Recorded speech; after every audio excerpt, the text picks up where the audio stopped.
Hey guys, welcome back to another episode of the Life in the Right Lane podcast. Your hosts, Victoria and Nicholas here, and we are coming up on our 1 year anniversary, which is crazy to think about. And I was with a friend the other day and she was like, it doesn't feel like a year because if you're new around here, we had to split up our wedding into two parts due to COVID. So we got married in April outside with our immediate family, and then we had the reception in September. So my friend the other day was like, yeah, it doesn't feel like it's been a whole year because I feel like we just celebrated you guys. Yeah. So it's kind of a weird situation. We have like 2 dates that we celebrate now, but officially we are coming up on 1 year, which is crazy. I think it's like a week or so out. It's on the 25th.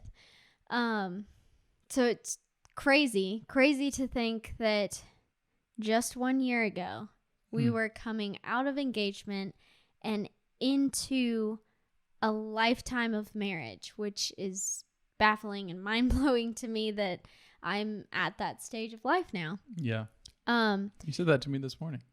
I can't believe I'm married. I know. We were making the bed and I was just like, I can't believe like I'm married. Like I thought my whole life about when I get married, and now I'm married. It's just weird how all of a sudden the Lord aligns everything and brings it to fruition. But with our marriage coming upon 1 year, it prompted us to think about our season of engagement. And we think back on it fairly often just because of how hard it was in general. Just the season itself, and then COVID made everything even harder, and it was a lot. And there were many conversations that we had with our mentors during that time, and things that we needed to learn in our premarital classes. And it can be a very taxing season, I think. This weird tension of the in-between, like we're not dating anymore, but we're also not married. So we don't have the same responsibilities, the same privileges, the same joys that we will have in marriage because we're not there yet, but we're also not dating. Like it's just a very odd tension. So we wanted to kind of break down this season and just how it is and how we can get through it, not just get through it, but really thrive in it and still maintain that joy and that excitement when you first said yes, or when you first got down on one knee, and still keep that alive even if you have maybe a longer engagement. Like we had 8 months. Looking back, I'm like, that was way too long. But everybody's situation is different. So you could, because of school or because of moving or jobs or whatever it may be, you could be in a season of a long time waiting during engagement to be with your fiance, soon to be spouse. So anyways, we just wanted to break down this season and how we can still find joy in the craziness of wedding planning and changes and tension and difficulty. There's so much that happens during this time. Yeah. It is a whirlwind, and it's not something that I remember people talking about not being very fun. And I don't know that I really knew that many people during their season of engagement. But for us, I felt like you come off that great proposal and you're very excited for what's to come. But then it starts to get real. And that is a really good description of the season of engagement. Is it starts to get real, because when you're dating, it's all in the future. It's like, well, we could get married. If we had kids, we could raise them this way. And if we, lived somewhere, it would be in this type of place. But when you are in an engaged status, I hate to say status, but it is kind of a status. When you're in that season of engagement, you start having the things become real. You're looking for a place to live. You are talking about your finances. You're meeting with marriage counselors. You're spending time thinking about how will we approach different issues. Where are we going to spend the holidays? Where are we going to, go on our vacations? These are, small things, but it's all being real. It's not, it could happen. It's going to happen, and we have to prepare for it. Right. It did not register with me until probably month 2 that this was going to be a challenge. Yeah. I feel like the only times that I've heard about seasons of engagement and people who were engaged and what their time was like in that season, you're right, it's not talked about that much, but the only times that I feel like it is talked about is just like wedding plans and changes that happen with the wedding and the ceremony and the location and the menu and the flowers. And it's not really about you and your fiance undergoing all of these challenges together while, if you're a Christian, maintaining purity and waiting for each other. That adds on a whole nother layer of difficulty, especially as time goes on, because you are taking a step into a different, more secured relationship. You're not fully to marriage yet, but you are claiming that I will have you. So for the rest of my life. So that's like a big statement. That's a big season to move into. So with that, feelings intensify and emotions are heightened, and you feel closer to that person and you want to keep getting closer to that person. So it could cause some like rifts in your relationship because you're both kind of tense and just irritable, and you're ready to just like be married already. If you were anything like us. So there's just a whole lot more going on in the relationship than I feel like people talk about. And it's all about the wedding. Right. And, being in 2021 and coming out of a year of 2020 where there's lockdowns and crazy stipulations and just how we live our life, I think it has helped us not put so much emphasis on the actual wedding itself. And I think that's a good thing, because it can really give you time to get to know each other and work on these things between you two and tackle wedding things and future things to come together. And it's kind of gearing up for the partnership that is coming. Yeah, that's true. I like the fact that we've started to put more emphasis on the actual marriage. The cool reality behind marriage is that it is not just the finish line of a race of dating. It is the start of a long-term partnership in the things of Christ and going towards Him and building each other up. And so when we think about engagement as I just want to get to marriage, it's like any other stage of our life. And we've talked about this before on the podcast. We don't need to wish those away. They're all important. There's all great things you can get out of it. There are stages that are harder, and that one of those is engagement. And I think there are some really happy times in engagement. People are very excited for you. All they want to talk about is, how's the wedding planning going? What's going on? What's going on with this? What are you guys going to do? Dress? Yeah, exactly. Where are you going on your honeymoon? There's a lot of attention on you. It is not a moment of time where you don't have attention for the most part. If you are a couple that's not getting any attention during your engagement, it's probably a good thing. So enjoy that. But for the most part, you get a lot of attention. The other thing that tends to come with engagement is it's a really good opportunity to build the foundation. I had a really good conversation with a friend as I was finishing up engagement. And he was saying, many people will tell you the first year of marriage is the hardest. But for my wife and I, it was not hard at all because we put in all of the work when we were engaged. What wasn't hard? The first year of marriage. Oh, yeah. I would agree with that. Because the more work that you put in building the foundation of your marriage by aligning your future. I mean, first of all, you need to have picked a person that will align well with you, and that's the whole point of dating. But then when we get to engagement, things get serious. We're turning up the temperature. The pressure's getting higher. It's intensifying. And the best way to ensure a strong marriage is to ensure a strong start. I've been watching a television show. Oh, that sounded old. I've been watching a show on Netflix. Television show. You sound like... I've been watching my program.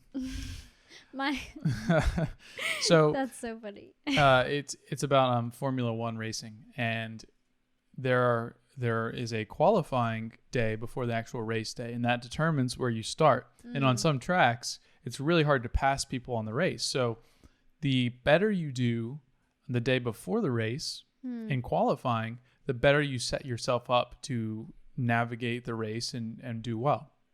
So I think it is similar in marriage in that the more work you put in engagement to put yourself ahead, the better chance you have and the stronger abilities you have to get through the race of life together as a strong married couple.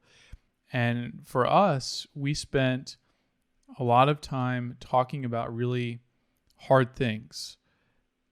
While we were dating, we did that, but then also just having those conversations all the time during engagement. That was really helpful for me. We did talk a lot. It's funny. Somebody that I worked with at the time sat me down and was like, Victoria, I mean, are you sure? Because we got engaged very quickly. It was 3.5 months, almost 4. And he sat me down and said, are you sure about this? You need to make sure that you guys have talked about this. Are you guys aligned on your finances, religion, how you're going to raise your kids? And like everything that he was throwing at me, thinking that he was throwing me a curveball. Like, I hadn't thought about that. Everything he said, I was like, no, we've talked about that. No, we've covered that too.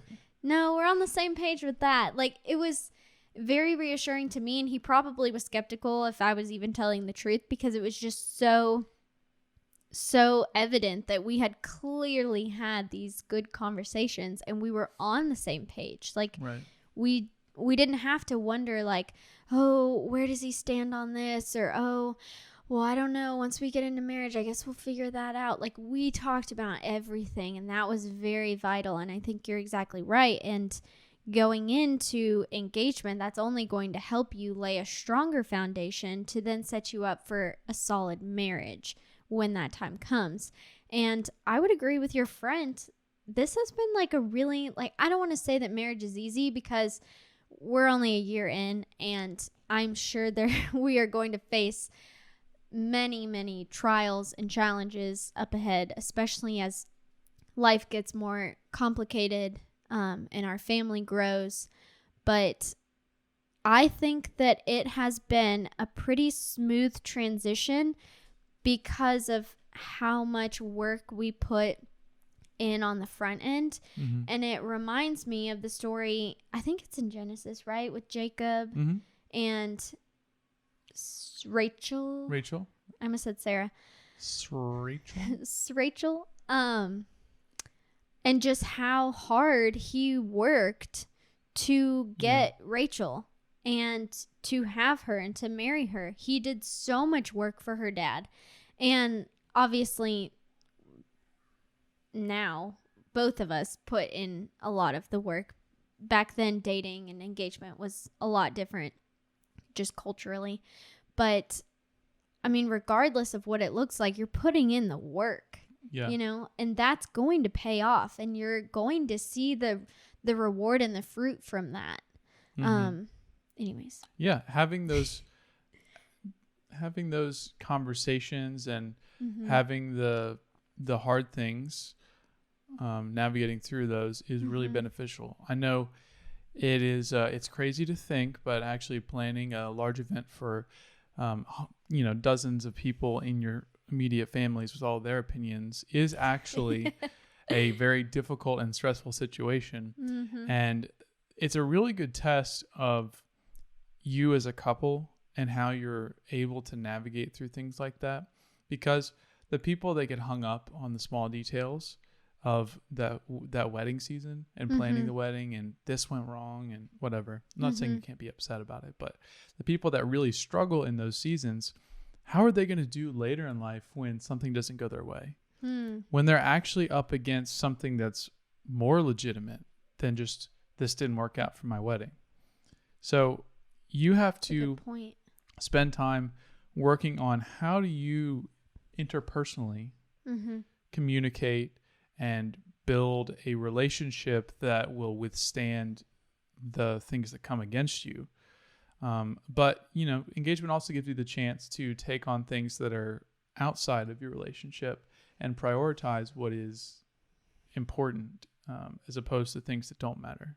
And I would even challenge the females in the situation to push back on all the opinions and the voices coming in outside revolving around your wedding, and really bring your fiance into the conversation and let him help plan. Maybe he doesn't want to, but I'm sure there are some things where you could, say, well, what do you think about this or that?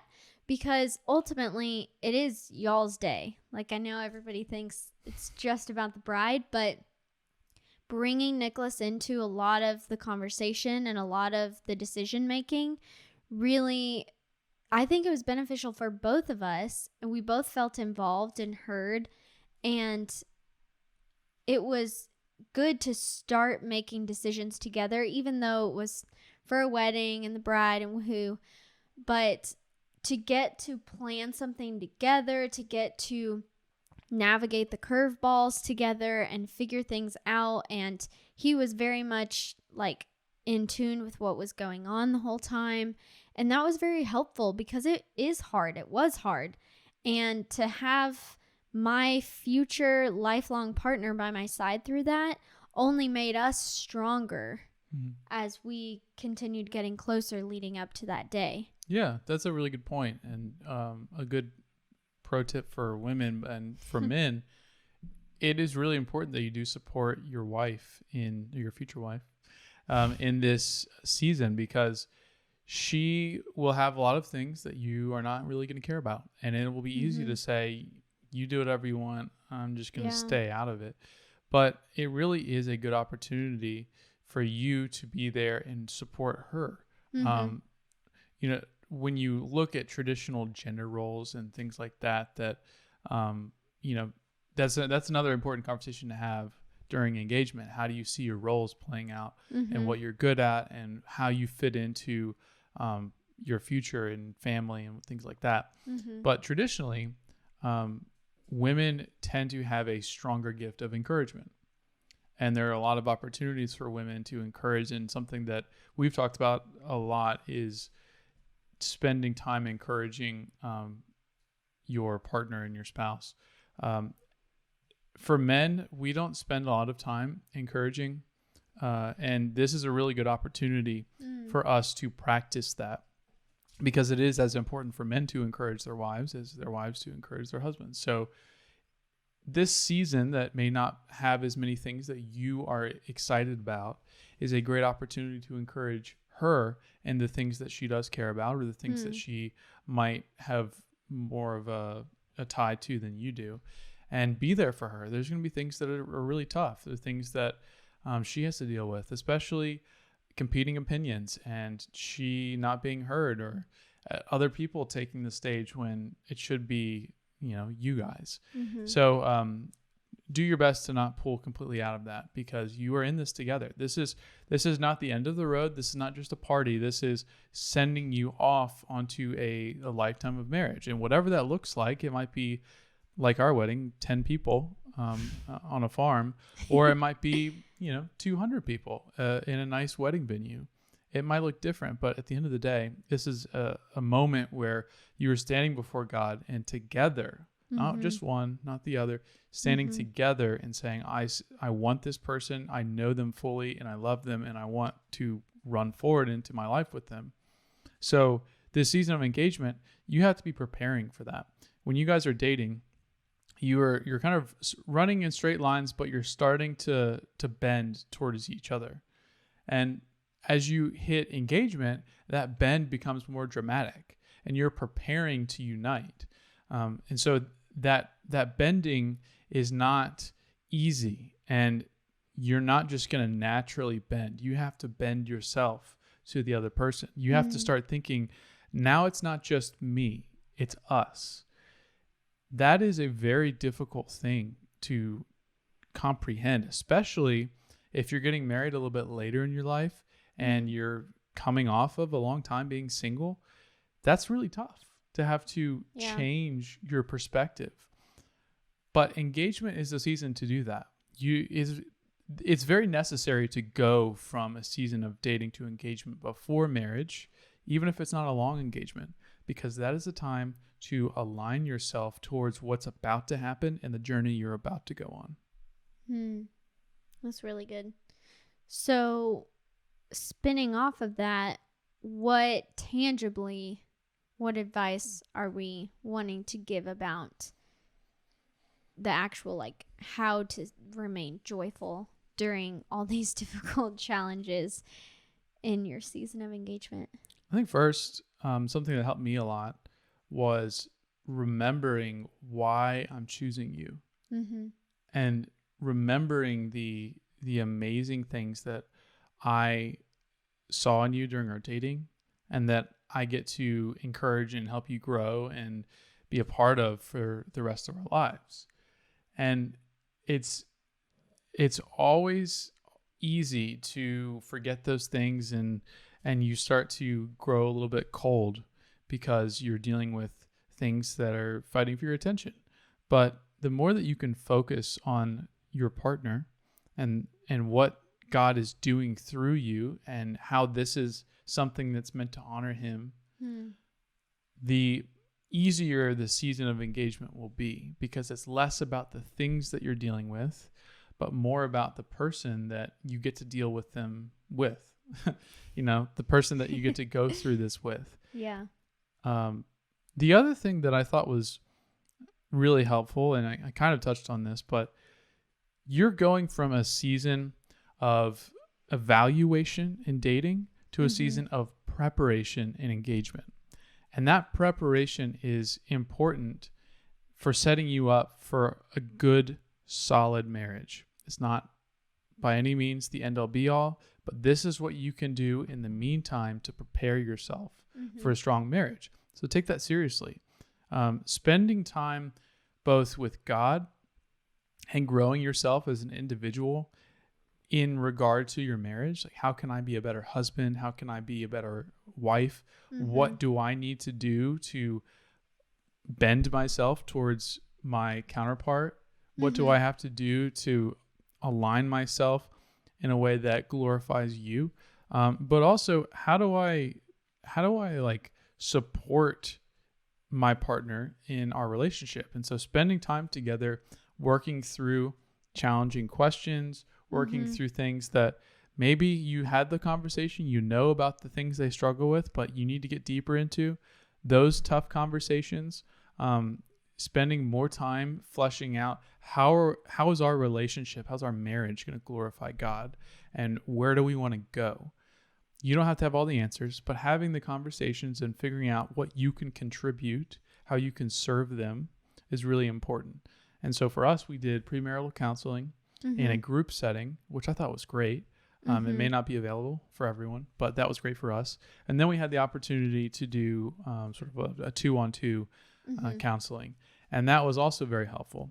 And so I would encourage you, if you have not already done premarital counseling and you have at least a month left in your engagement, find someone that will sit down with you a couple times and just go through some key topics that you might need to talk about, and just lead the conversation, because sometimes you may not know what to talk about. I know for us, we had lots of conversations, but we found things that we didn't even know we needed to have a conversation about when we did premarital counseling.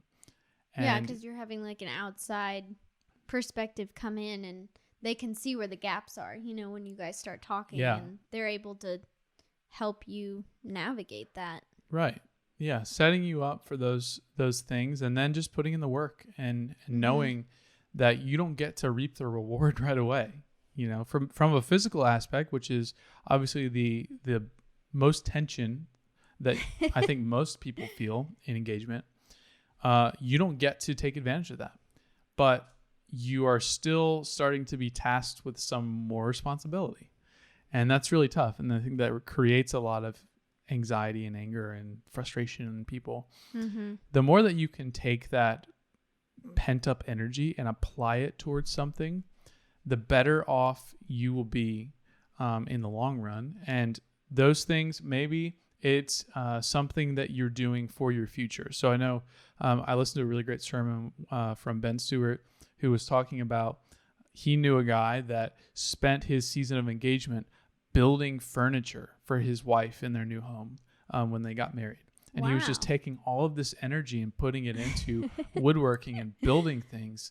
And why didn't you do that? That would have been awesome. We're in an apartment. I think he was a little bit older. Great. He had a house.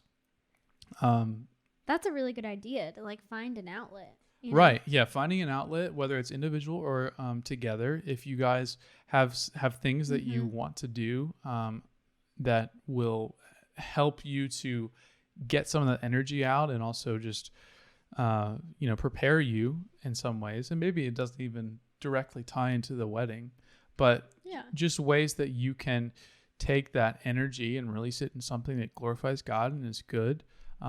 That's something that can really help. So whether it's, hey, we both want to lose weight for the wedding, and so we're going to work out together, and we're going to spend time going on runs in the morning, or doing circuit training 3 times a week. Little goals like that keep your mind off of the hey, we can't do this.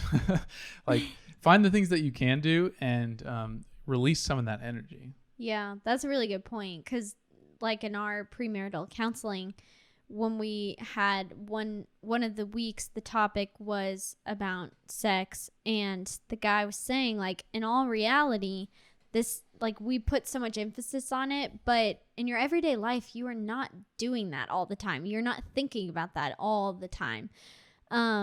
It's a part of your marriage, but it's not the whole thing.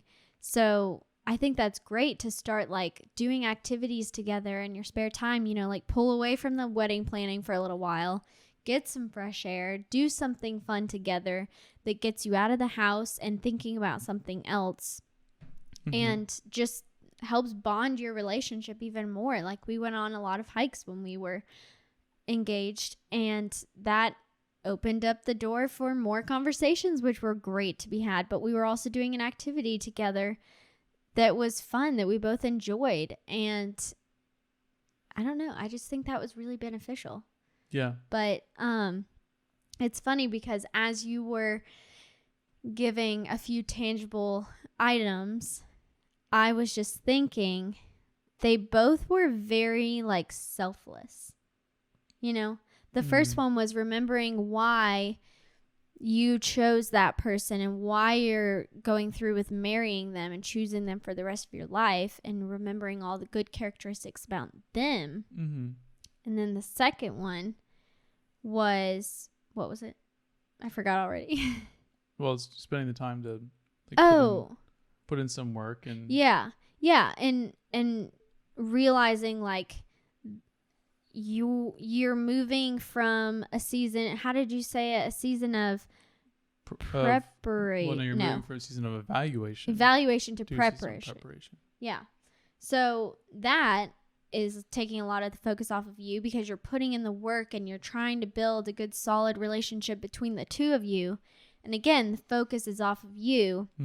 The focus is on, how can I set this relationship up to be as healthy and godly as possible? How can we serve the Lord together and bring him glory through our marriage? I just like bit that, bit the microphone.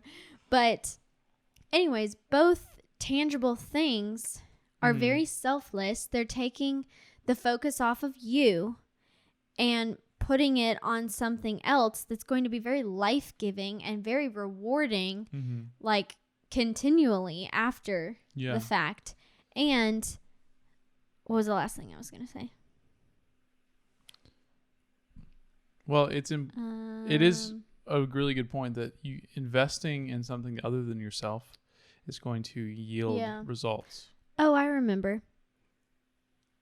I just think it's funny that all of the things that helped us through that season remain joyful are the things that we were being the most selfless in, you know?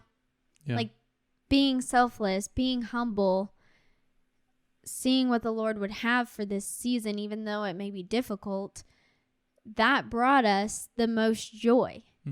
How funny, because the world always tells us that the things that are going to make you happy are what you want. Find what makes you happy. Do what you want to do. You know, all of these types of things.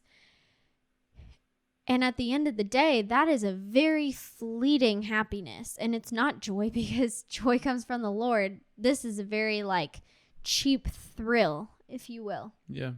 And very fleeting. And it comes in an instant and it's gone in an instant. Yeah. So these are the things that you can incorporate now that will be long lasting, that will bring joy for much longer than focusing on yourself and all of these like small things and very narrowed focus that you are in right now. And think of the big picture. And we talk about that a lot. Yeah. I guess that's kind of where we can kind of conclude this conversation is this is a long-term approach. You need to remember that this season of marriage will be so much longer than your season of engagement. Yeah. And where this fits in comparison, this is just you're preparing to run the race. And so as we go through our season of engagement that's frustrating and difficult and makes us just want to be married already, let's glorify God in that season that we have someone that is worth marrying, but also that we have time to prepare. This gift of time that you get to prepare for marriage is something that you can then take and work in that period, and that will pay off for you in the long run. You know, it's not just, oh, I have to go through this, you know, I got to wait through this whole thing before I get to do the great thing. It's something that you get to influence, you know, how your relationship will go in the future. And that's really cool. A lot of us who have put in that work during engagement see the results, and it's never going to be easy, but it will pay off. You will get it back. It may not feel like you'll get it back, but you will. And that is a really important time in your life.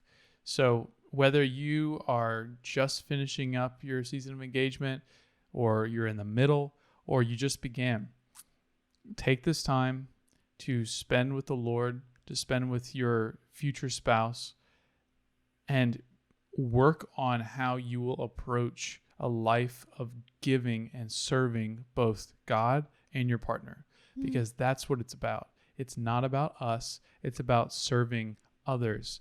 And we get to serve God and we get to serve our partner. And this season of engagement helps us prepare for doing that even better than we have been doing. It's a really good way to end it. Oh, thanks. Well, we hope this conversation was helpful for you, whatever season you're in. And just a good reminder of taking the focus off of us and placing it on others, like you're saying. But we'll be back here next week, and I believe we're talking about how we can work as if it is for the Lord and not for man, not for our job, not for our boss, not for our family, but what does that look like doing it unto the Lord? So stay tuned for next week. It's going to be a good episode, and keep living life in the right lane.